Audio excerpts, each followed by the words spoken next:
Welcome back, everybody, to Altcoin Daily. I know we're used to the cryptocurrency market going down, but let me show you a list of reasons, a whole host of reasons why Ethereum probably is ready to rally another leg higher, and not just Ethereum, Bitcoin, of course, alternative layer 1s, and quality altcoins.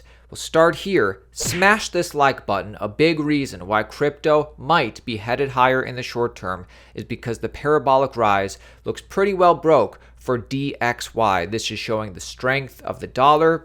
Has the dollar rally finished? It looks like it, and this is good news for Bitcoin, and this is really good news for Ethereum considering what else is going on in crypto.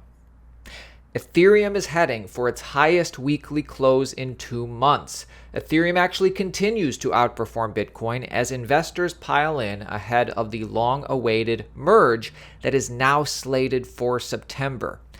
The Ethereum mainnet merge date will actually be set next week, sometime around September 19th.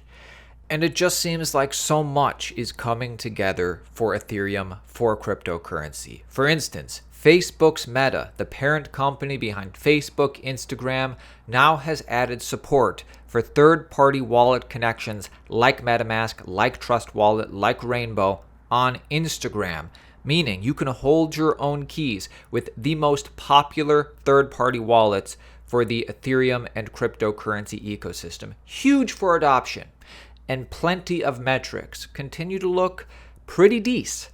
Over 10.9% of all circulating ETH is now in the ETH 2.0 deposit contract. At current prices, that's over 21 billion committed to securing Ethereum through staking. What trust in Ethereum 2.0 to deposit your money to earn that yield to get ready for the big merge? It seems to me like Ethereum is truly on a different level this year than it ever has been in the past. Ethereum has far and away the most builders with nearly 4,000 monthly active devs. Next is Solana with nearly 1,000 and Bitcoin at 500. Ethereum's overwhelming mindshare helps explain why users have been willing to pay such high gas fees, more than 15 million in gas fees a day on average. Of course, gas fees are less now that we're in a bear market. Yes, Ethereum is the clear leader, of course, but Ethereum faces plenty of many competition. Ethereum dominates Web3, but plenty of competitors are working to add more options. Developers of blockchains like Solana, Polygon, BNB Chain, Avalanche, and Fantom are angling for similar success. Now, the only question is it going to be a winner-take-most scenario, or are we going to see these other chains really do well in different niches? That question remains to be answered, and of course it's interesting, they always leave Cardano off of lists like this. Why do you think that is? DeFi has grown from nearly zero to over 100 billion in less than 2 years. There used to be a question, is there demand for what Ethereum and DeFi can do? Is there demand? And now there's no question. The trend is your friend.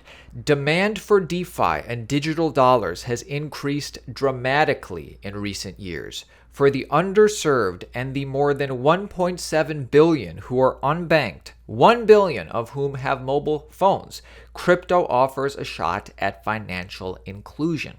We are still early for cryptocurrency adoption. We estimate, A16Z estimates that there are somewhere between 7 million and 50 million active Ethereum users today. And when you compare that to the internet, that puts us somewhere around the year 1995. I think we're 1995, 96, 97, somewhere around there. And if cryptocurrency is the future, we would want to see stuff like this. Update. Today, Avalanche had an all-time high for transactions, 1,350,000 transactions processed in 24 hours. Avalanche, not price, but different metrics making all-time highs bullish.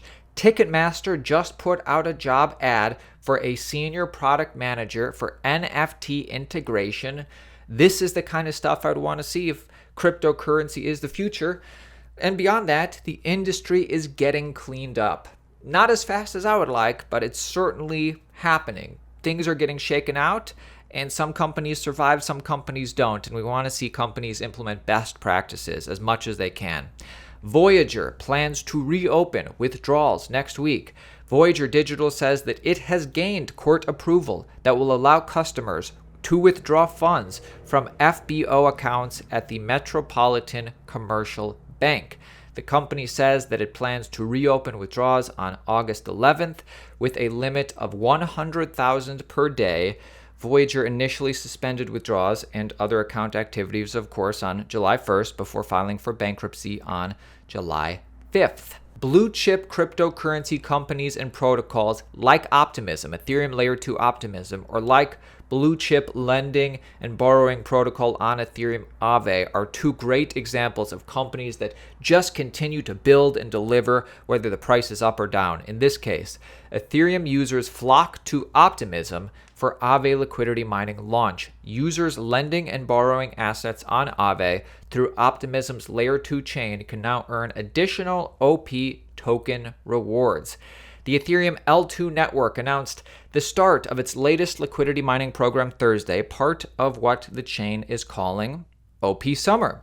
The project has allocated 5 million OP tokens to DeFi lending giant Aave for distribution to its users over the next 90 days. Since the update went live, users have bridged hundreds of millions of dollars of tokens to Optimism and deposited them into Aave to earn additional OP tokens. While the Aave liquidity mining program is the largest on Optimism so far, it's not the first. Since the Ethereum rollup launched its native OP governance token in May, several other protocols have begun distributing incentives. Among them are automated market maker Velodrome, the decentralized swap app Perpetual Protocol, and the sports betting app Overtime Markets. So OP clearly leading the charge, trying to bring users over, and they're targeting some blue chips and some new projects. It's looking good.